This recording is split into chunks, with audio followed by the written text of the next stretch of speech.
Morning, 6th grade. Happy Monday. Welcome to lesson 46 today. We have power up J here. Remember, when we add and subtract, hopefully you lined up the decimals. When you multiply and count. And when you divide, it's over, up. We'll see how you did. I'm going to read down the columns to check your answers. So all the addition, then all the subtraction, then all the multiplication, then all division. Okay, line them up. I got 1.2. I got 1.6, I got 6.3, and I had 5.2. So the last times you had to add decimal points. Subtracting 0.4, 0.8, 5.7, and 0. Multiplication, I multiply and then count. So 4 times 8 is 32, there's 2 decimal points, so it's 0.32. 12 times 4 is 48, there's 2 decimal points, so it's 0.48. 6 times 3 is 18, there's 1 decimal place, so it's 1.8. 3 times 3 is 9, there's 2 decimal points, so it's 0.09. Dividing is over, up. So make sure you put the first number in the box, the second number outside the box. So it's, how many times does 4 go into 8? The answer is 2. How many times does 4 go into 12? The answer is 3. How many times does 3 go into 60? The answer is 20. How many times does 4 go into point 12? It goes in there 0.03 times. So hopefully you checked your answers, got those correct answers as you're going for it. The mental math would have read something like this. Letter A. I multiplied, I got $7.38.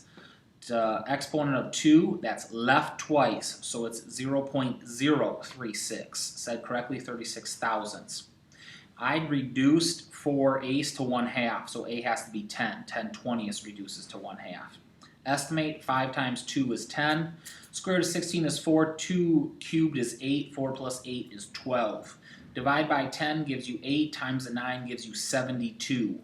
Mode is the one that occurs the most. 78 is in there twice. It's the only one that has 2, so the answer is 78.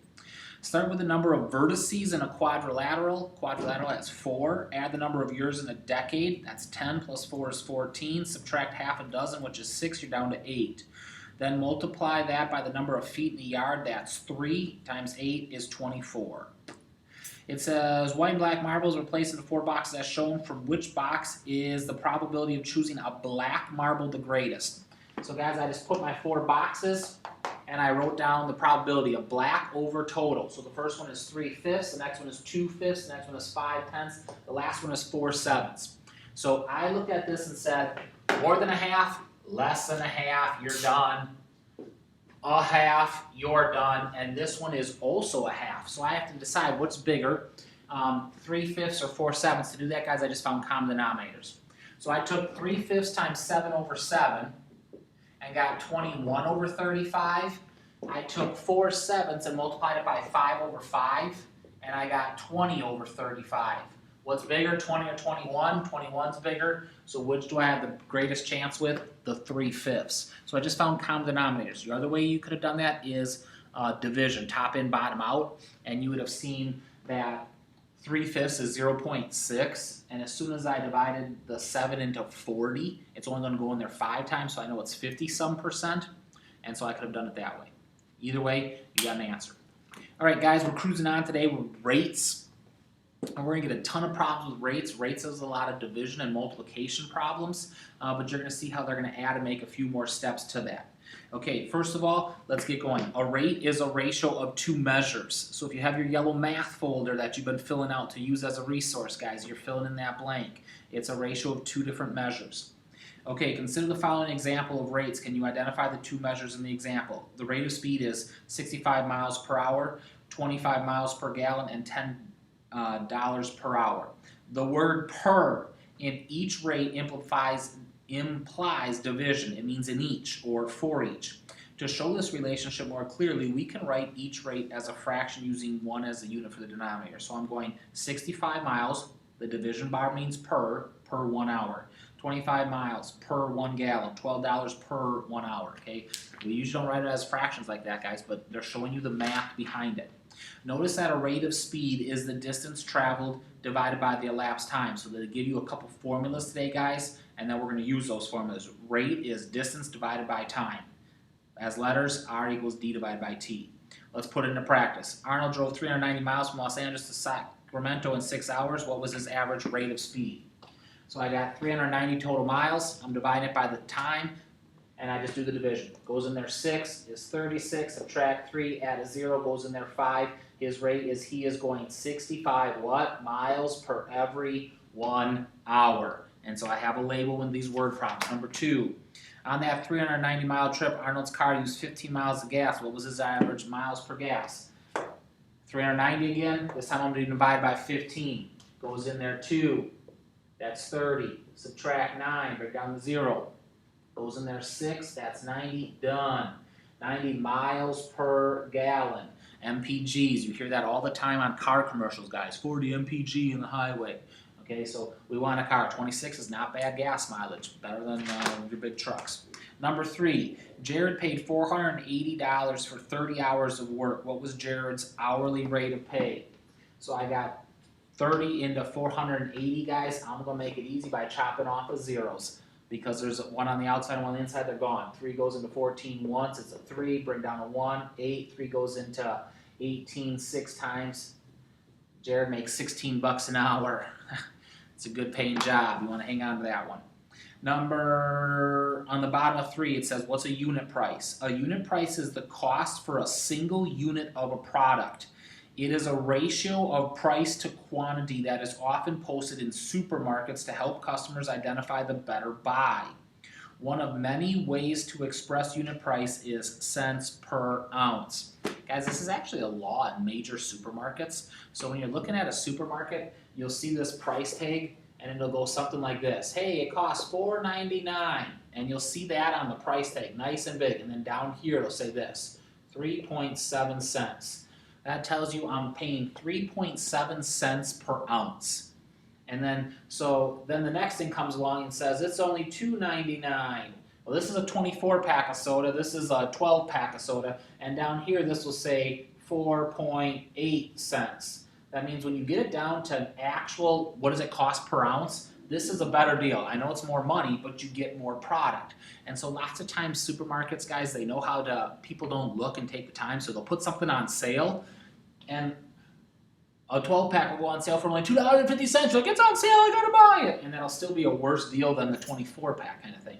So this is cents per ounce so that you know exactly what you're paying. Should I buy the 2-liter? Should I buy the 12-pack? Should I buy the 24-pack? This is really where you want to look, not here when they're doing those things. So supermarkets today have to show you those unit prices so that you're able to compare things. Let's practice it. Number 4. What's the unit price of a 24 ounce of cereal for $3.60? So I got my cereal, it costs $3.60. It's a box, it weighs 24 ounces. I want to know what am I paying per ounce, and I just do the division. Decimal straight up. 24 goes into 36 one time, that's 24. Subtract it, a 2, a 1, bring down a 0, goes in there 5 times. So it's literally 15 cents per ounce that I'm paying for that cereal. Number in between 4 and 5, it says in many situations we're going to multiply or divide by rate to find answers to questions. So guys, you can see the first 4 that I did was all division. Number 5 says Gina wants to know how much she'll earn working 40 hours at her $16 per hour. How much will she get? So just like Jared made 16 bucks an hour, now Gina says, hey, I'm getting paid $16 an hour too, but instead of only working 30 hours in a week, I'm going to work 40 hours in a week. We'll bring the 0 straight down. 6 times 4 is 24. 4 times 1 plus 2 is 6. Boom. She's going to make $640 each week, or every 40 hours she works. We're hoping she works a 40-hour work week. Linda's car holds 12 gallons of fuel and is averaging 26 miles per gallon. If she starts a 280-mile trip with a full tank, is she going to reach her destination? So we got the same problem going on, guys, except this time we're going times 12. So 6 times 2 is 12, carry the 1, that's a 5. Add a 0. 1 times 6, 6. 1 times 2, 2. Add together. 2, 11, 3. She can get 312 miles on a tank. Can she make it 280? The answer is yes. So the question wasn't how many miles does she get? The question was, can she make 280? The answer is yes, she can make the 280. Number 7, Shelly needs to drive 180 miles from her home in Fort Worth to Austin. Shelly's driving at 9 a.m. She's going to average 60 miles per hour. When can she expect to get there? Step 1, divide. Chop a 0, chop a 0. How many times is 6 going to 18? It's going to take her 3 hours. Step 2, take my 3 hours and add to 9 a.m., 10 a.m., 11 a.m., 12 noon. So she's going to get there at noon, 12 p.m. And then we have, hey, we want you to know there's an important formula as you turn on to the next page. It says an important formula that relates distance to rate and time is distance equals rate times time. Let's do that for example 8. Felipe is planning a bicycle tour of the state with some friends. He estimates that he can ride for 7 hours every day, and they're going to go 12 miles per hour. How far can they get in one day? So I'm doing 12 miles every hour. I have 7 of those hours. I simply multiply those together, and I get 84 miles a day. Okay. Now notice, guys, we got labels everywhere. Make sure you have those labels put down for you as you work your way through that. Okay, top of your page on your Power Up J for extra credit. You write down an example of a price tag. So if you want to use mine, you can do that. Some cost $4.99 and is 3.7. You can make up anything you want. What the cost is written big, and in the bottom left-hand corner, you're down to the unit price. Now I'll get you some extra credit. Okay, guys, we'll see you in a second to start working some problems from lesson 46. 6th grade. Let's do some problems from 46. It says brand X costs $2.40 for 16 ounces. What's the unit price? Remember, that's a division problem.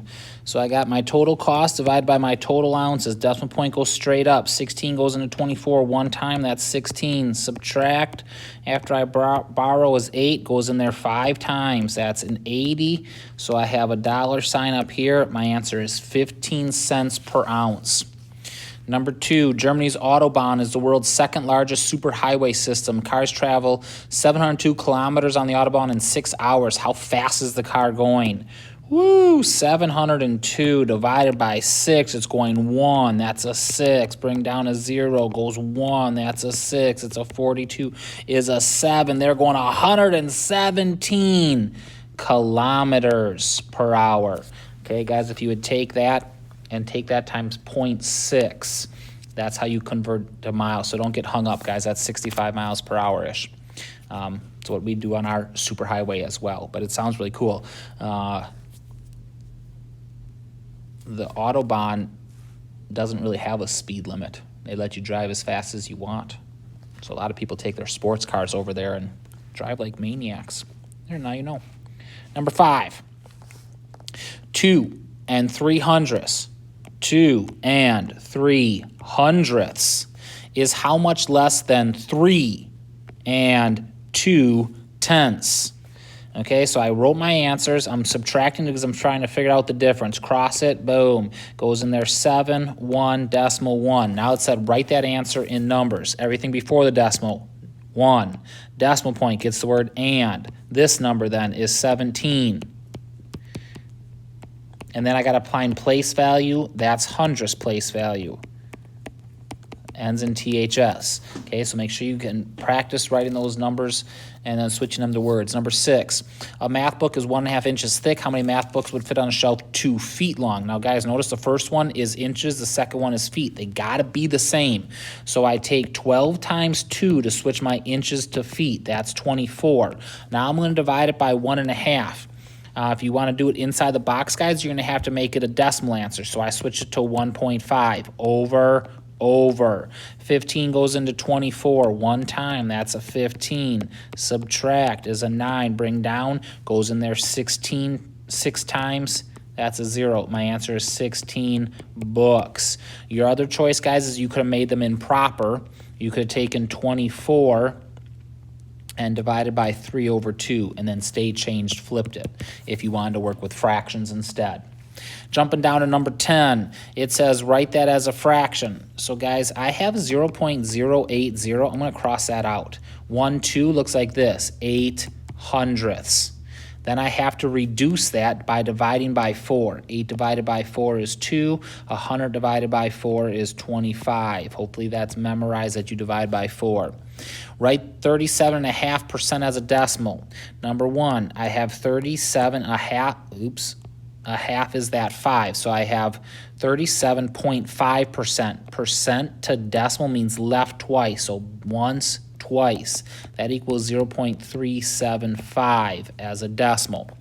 Write 1 1/11th as a decimal with a bar over it. I'm just going to create a new screen here, guys. So inside the box, outside the box, add a decimal, add a 0. 11 goes into 1, 0. Decimal straight up. 11 goes into 10, 0. Add a 0. 11 goes in there 9 times. That's 99. I subtract, I get a 1. Add a 0, bring a 0. It's going to go in there 0 times. That's going to add another 0 to it. It's going to go in there 9 times, and I can now see my pattern.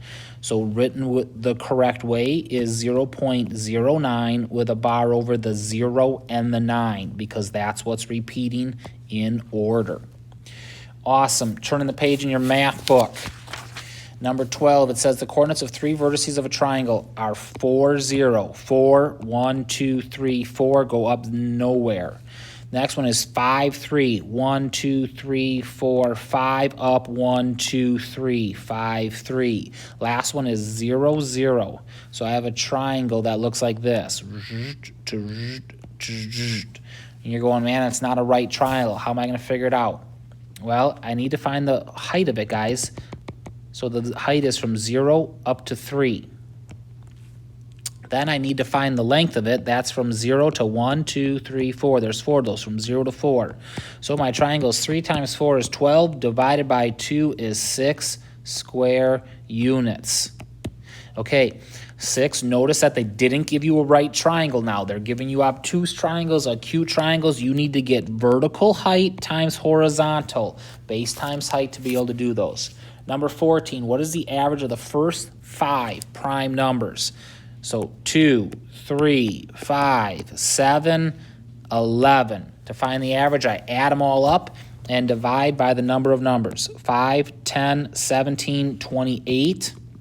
28 divided by 5 goes in there 5 times, gives me a 25. Oops, sorry. And that's a 3. Now, they didn't tell me anything, so I'm going to write 5 3/5. I'm going to just add a decimal point, bring it down, and that goes in there 6. I decided to write it as a decimal, 5.6 or 5 6/10. You might have written it as 5 3/5. Do not write it as 5 remainder 3. I don't know what the average of 5 remainder 3 means. So decimal or fraction, either one would have worked. Turning the answer key over, number 16, it says this figure right angles. What's the perimeter? What's the area? Great problem. We got a T shape. So the side was 3, the bottom is 4, 5, 3. Guys, I can bring the 5 straight across there. This is a 4. I can bring my 3 straight across there because of the right angles they gave me. All I need to do is figure out the horizontal top. 1 horizontal, 2 horizontal, 3 horizontal. 4 plus 3 plus 4 is 11.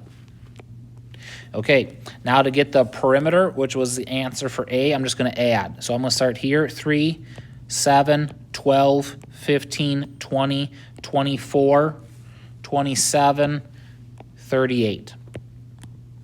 And they said labels was in inches, so A is 38 inches. B, I'm going to chop it like this. So there's only 2. 3 times 11 is 33. This one is 3 times 5 is 15. And 33 plus 15 is 48. This would be inches squared. And I got 16 done. 17. The circle for the center point O has been divided into 3 sections as shown. Find the measure of each of the central angles. Awesome. So the first one I'm going to do is A to O to B. Guys, it's a straight line. It's cutting it in half. Remember, a full circle is 360. Cut in half is 180. You know that from straight line. So A measures 180 degrees. B is 1/3. So this time I'm taking 360 and I'm dividing it by 3. 1, 2, 0. So B, the angle measures 120 degrees. And AOC is 1/6. So I take my 360, I divide it by 6. Goes in there 6, goes in there 0. My answer for that one is 60 degrees. So just knowing that a full circle is 360 degrees.